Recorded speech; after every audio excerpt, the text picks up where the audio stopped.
Got that very cold Lake Ontario water, so that means you can get those lake breezes. And to go more in depth on that, I want to bring in First Alert Meteorologist Nate Morris, who's up by the lake early on this Wednesday. Nate?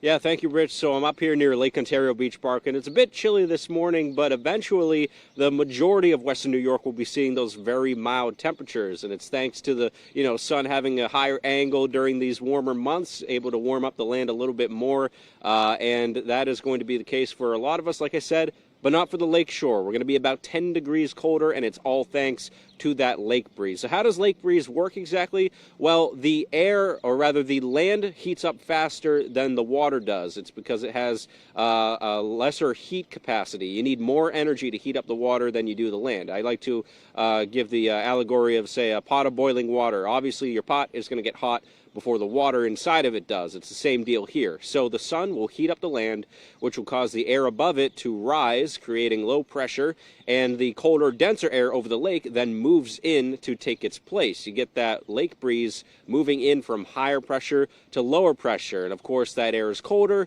so it is going to cool down the areas near the lake shore. So while the inland may be seeing degrees in the 60s, the lake shore is going to be about 10 degrees colder, sometimes even up to 20 degrees colder. So certainly something that you're going to be feeling at least about a mile from the lake shore inland.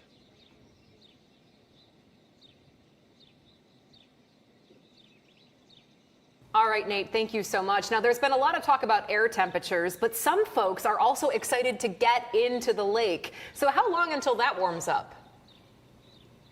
Yeah, definitely not something that we're going to be able to do anytime soon. Unfortunately, the temperature for the water is still very much too cold to swim in. Right now, off of Rochester, going to be about 43 degrees today, and even colder in areas off of Orleans County, where it could get up to only 38 degrees for your water temperature. Now, the National Weather Service says anything below 70 degrees, that 60 to 70 degree range, you need special equipment to swim safely, and anything below 50 to 60 degrees could cause hypothermia. So certainly going to have to wait until June or July for temperatures to reach that safe status. So swimming not going to be in anyone's plans today, I hope.